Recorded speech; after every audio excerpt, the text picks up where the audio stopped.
So I'm back out in this Cumberland Plain bushland where a mate of mine is contracted to a job to clean up all the rubbish around. You can see all the rubbish they've picked up everywhere. There's just absolute junk everywhere. And he rings me this morning, he's like, oh, there's another little brown snake. You wouldn't believe it, it was under this. It was under like the bottom of a Coles Woolies bag, curled up under there. And we were just looking for it in here, trying to see if we could find it again. And it was just out basking underneath all this asbestos, which people just dump. I chucked the camera down and I caught him, but the camera was set to bloody photo. What a pain in the butt, but I'll get a little clip when I release him. I'm obviously going to take him away from this spot because otherwise he's going to get caught up in the excavator, chopped up, injured. I took a couple clips on my phone. He's a stunning animal. He's got lots of browns, lots of oranges. The belly's very orange with orange mottled throughout the scales as well. Look at the colours on this little brown snake. It's very similar to the one I got here yesterday. Lots of orange mottling throughout the scales there. That is a stunning little snake. Yeah, this is going to be a weird video. I don't know how it'll be put together. I'll put some clips in now of the little brown snake I picked up the other day from this location. Unfortunately, he didn't make the night. He just succumbed to his injuries. Obviously, a bit too much crushing, bit of a neuro injury. I'll put those clips in now.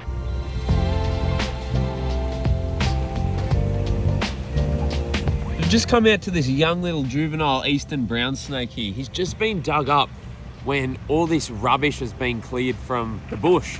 And essentially the eastern browns, even our red bellies, they love hiding amongst all that rubbish in the Cumberland Plain bushland. Unfortunately, this guy's just come a bit unstuck with the excavator.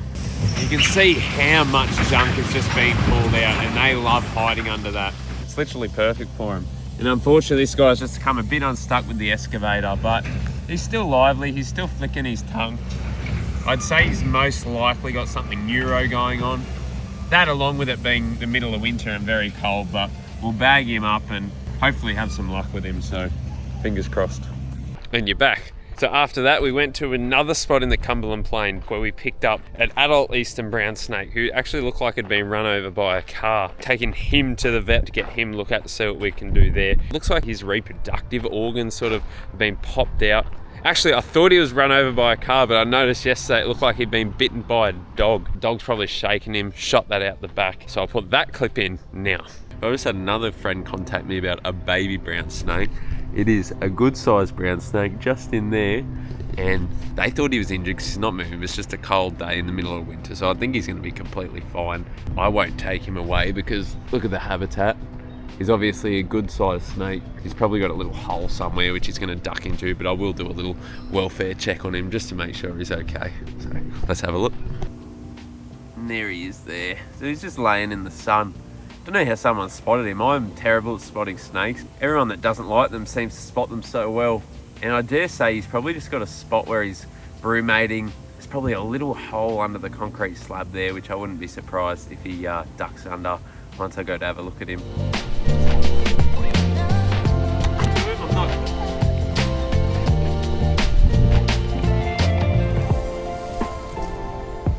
He's very, very docile. They'll come out on days like today to get some sun, but being this docile is definitely strange. Is it a brown snake? It is, yeah. Decent sized one too. I rang counts and they're like, we can't do anything. I'm like, all right, I'll just leave it here then. Yeah. Well, he's got a good little home here, I think. Why is he? It looks like he's been run over by a car. Why is he not trying to bite you? They don't normally, unless you sort of pose a threat to him, really. He's probably just a bit sluggish. Yeah. Anyway, interesting. You don't seem scared at all. Nah. You see that coming out of his bum? Yeah. That's like all his insides dried up. I'll probably take him to get checked up on because that's not ideal. North Richmond vet are really good, so hopefully they can have a look at him. And so being middle of winter, I didn't expect one snake, let alone two, so I've actually run out of ties and clips for my bag. So luckily I've got a spare pillowcase here so I can separate these guys. Normally I would put one in the bag, cable tie that, and then I can have the second snakes higher up so they're not together. As you can see, I dare say this guy's been run over by a car, so you can see a little bit of his cloacas coming out. It's all dried up, so it's really going to depend how injured he is internally, whether that can be repaired. It's a super docile snake, which means he's probably been like this for a while, probably since summer when he was really moving around. And again, just another testament to how strong and resilient our Australian snakes are.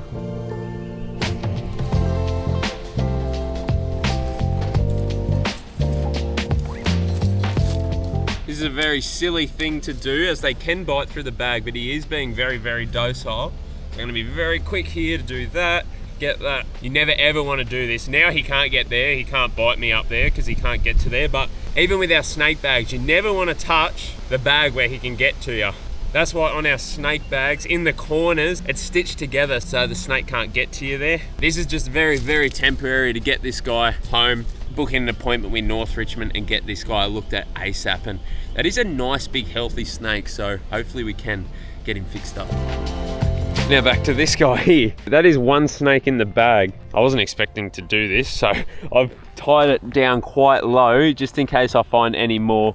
I can put a few more snakes in, and we're obviously going to take them away from this location. There's plenty of bushland around here, but this is the last site they're actually cleaning up the rubbish, so I won't have to take him too far, maybe a block or two away. So he's in the same habitat and he's just away long enough to avoid the excavator, which is in the distance. They've unfortunately already pulled up probably 3 or 4 brown snakes and a red belly, which didn't make it, so I'm just here trying to see if I can find any more under this rubbish before they meet the same demise. But at least that's one snake we've been able to save. How good.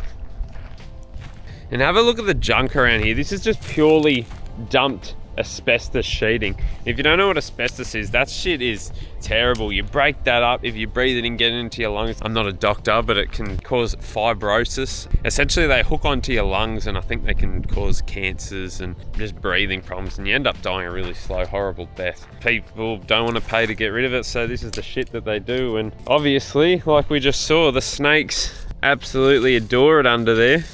This is actually where that little eastern brown was. And give it a little bit of a scrape here, see if another one pops up. Surely you'd think he's our little mate that was just from over there and he's zipped over here. Surely. Now I am out in the open, so it's not the end of the world.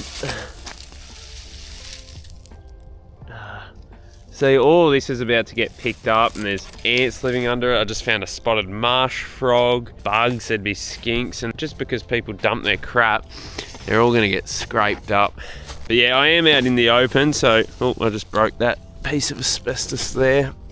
So it's sort of, the follicles will, I don't know, dissipate a lot more than if you were breaking it up inside your bathroom or your house. And yeah, that's something you definitely don't want to do. But yeah, always stay away from this.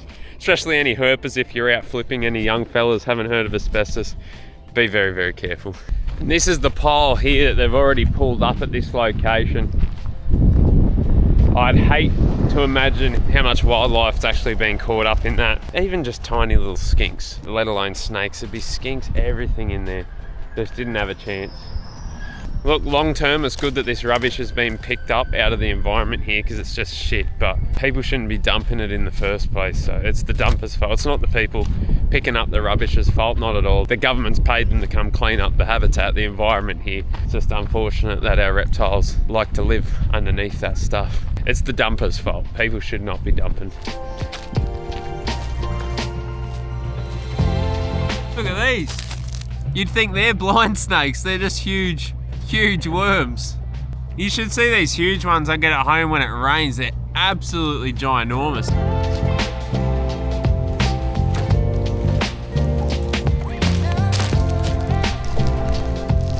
You can see that something has been under here, whether it's blue tongue, bugs, sort of carved out all that area there. There's lots of life around here.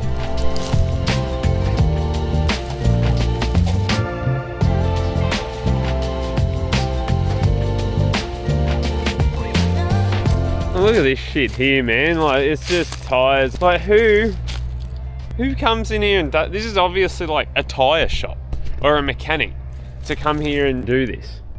No normal person has got that amount of tires, and there's got to be stuff in there. More asbestos. This stuff's terrible. That corrugated asbestos. If you're ever out flipping, don't even bother touching that stuff. That stuff is shocking. I don't even want to be near it, and again, it's just perfect for snakes. There's more under the tires. Oh. At least when the machine gets over here, they'll be being a bit more careful around the asbestos. They'll probably be picking up the tyres one by one. So if something does come out, they can probably call me. I can zip back over. It's not too far from home and save that little guy's life. We'll see if we can say g'day to Scotty, the saviour over there, before we go, because if it wasn't for him, they would just keep ploughing through and taking out all the little critters. We've managed to definitely save one so far. We gave one a crack, but hey, one's better than none. There he is, the snake saviour. How are you, buddy? This is the man that has called me to save these snakes, otherwise there would be none left, essentially. What a legend. Welcome.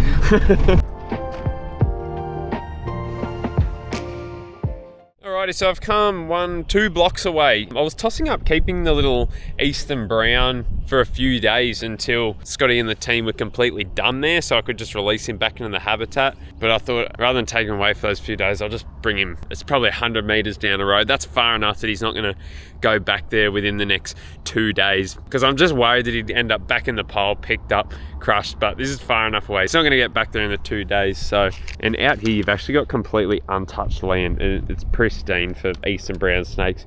Beautiful long grass. Lots of habitat, it's creek systems, so this is going to be a ripper little spot. And if he does want to, in time, he can head back up 100, 150 meters back to where he was from. So we'll see if he wants to play ball and we'll have a look at him.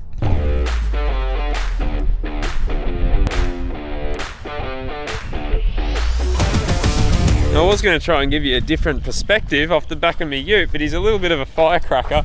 So just in case, I'm going to come down the side of this old dirt road. No one's coming down here, and we'll see if we can have a quick little look at him this way. Got the sun on me, should work out.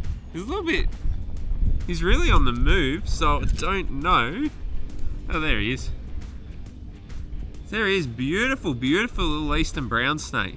And he's a cracking little snake. You probably can't see with the GoPro because it's not so good with the close-up shots and smaller images. But the colours in this snake are honestly phenomenal, man. The oranges, it's almost like... Maybe I can put his head in here. I just want to show you guys the phenomenal range of colours that these Eastern Brown snakes come in. Oh, look at that. It's still even hard to tell, but he's got orange banding, orange stripes all the way down the body. It's pretty much identical to the one I got yesterday. Orange on the head there. That is a ripping little snake.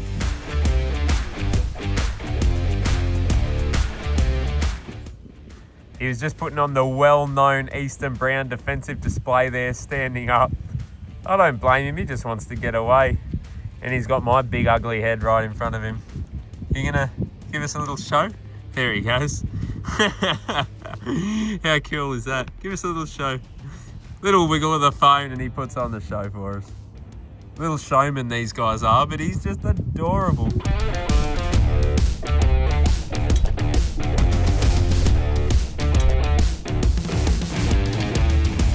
It's impossible to be scary when you're that cute, I think.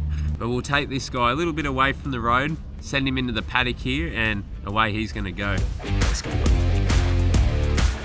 And this guy is going to disappear like no tomorrow. Off you go, buddy. And gone. You would never, ever know he was there. And I'm pretty happy with that outcome. It's probably a lot less stressful and easier on the snake just to release him straight away. I mean, it is winter, he's in brumation. It wouldn't have been an issue for me to take him for a couple days, but either way, he's straight back out, so it's probably better for him. And he's only 100 meters away. He's in the exact same habitat, exact same food sources, water sources. It's a very, very good outcome, because otherwise, without a doubt, he would have been by the excavator. I wouldn't be surprised if I'm going to be back here, the amount of stuff that Scotty's pulling up there. If not, our next update will be with our Eastern Brown snake with the cloaca issue. So I'll probably see you on our way to the vet. I'll see you there. Hey guys, so I told you I'd be back with an update on our Eastern Brown snake, which we think was attacked by a dog. Now, unfortunately, I got home and he wasn't looking very well, and a few hours later, he actually passed. So I spoke about it a few videos ago where I normally wouldn't put in failed rescue missions or failed rehabilitation attempts, but I think people were pretty interested and keen to see when things don't exactly go right, and I thought this would be a good opportunity to have a really, really close look at an Eastern Brown snake. So Here is our little mate here.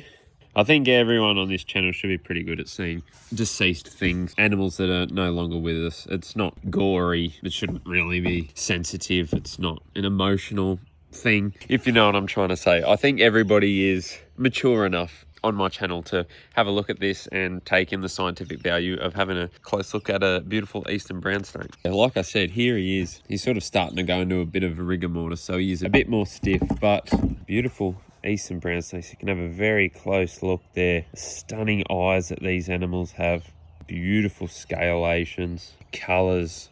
I dare say the injuries were probably a little bit fresher than I initially thought. Maybe it is only within the week that it happened, due to him going downhill so fast since we got him. Because when we did catch him, he wasn't very lively. Like, he wasn't jumping at me. He was just sort of like looking around while I could hold him. So it was already going downhill as it was. A normal eastern brown snake wouldn't be like that at all. The whole thing of coming into care, probably just too much for his little immune system, especially the winter cold. At least he got to go peacefully without getting torn apart by a bird or something like that. Now we can have a really close look at the injuries. I probably can't uncoil him too much. So here, you can see there's a little bit of an indentation. If I look from above here, there's a little bit of an indentation there. And I did notice, I'm going to try to hold the phone with my chin. Hopefully you can see.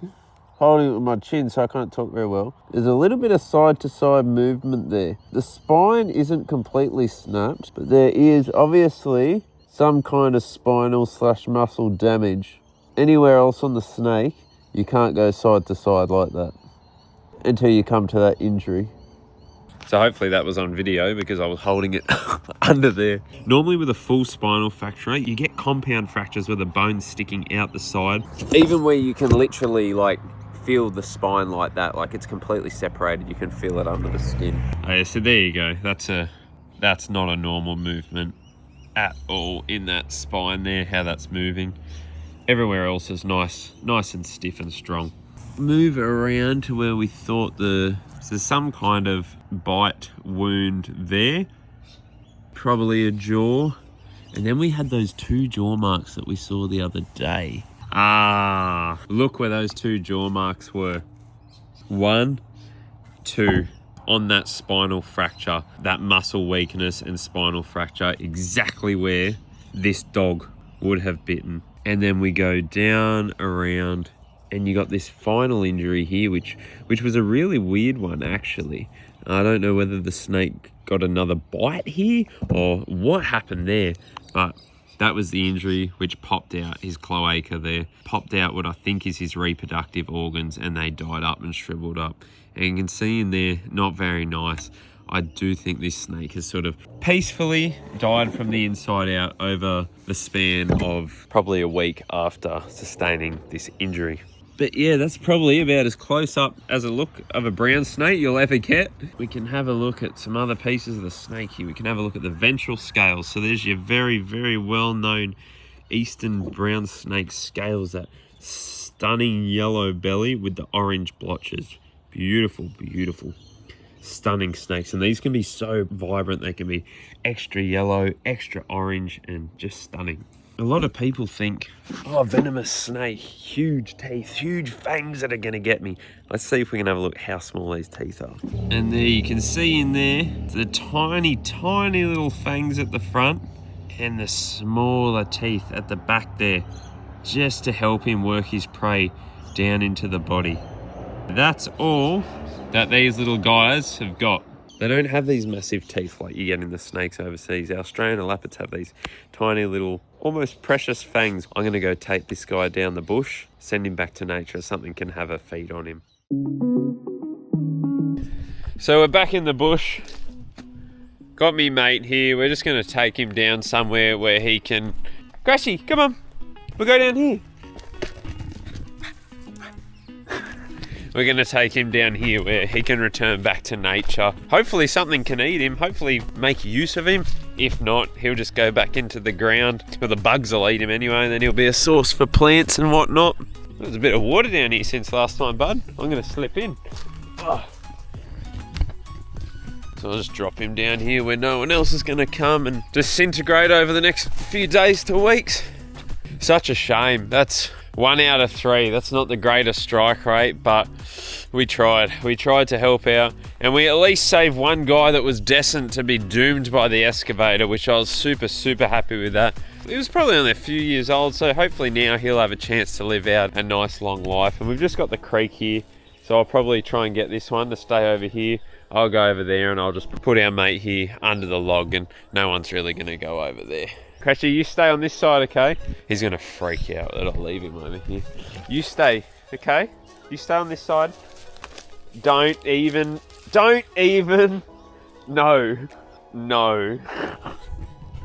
Maybe I can't go over there. Oh, what do we do? I'll put him on this side because it is cold and I do not feel like giving Crash a bath this afternoon. Alright, 2 secs.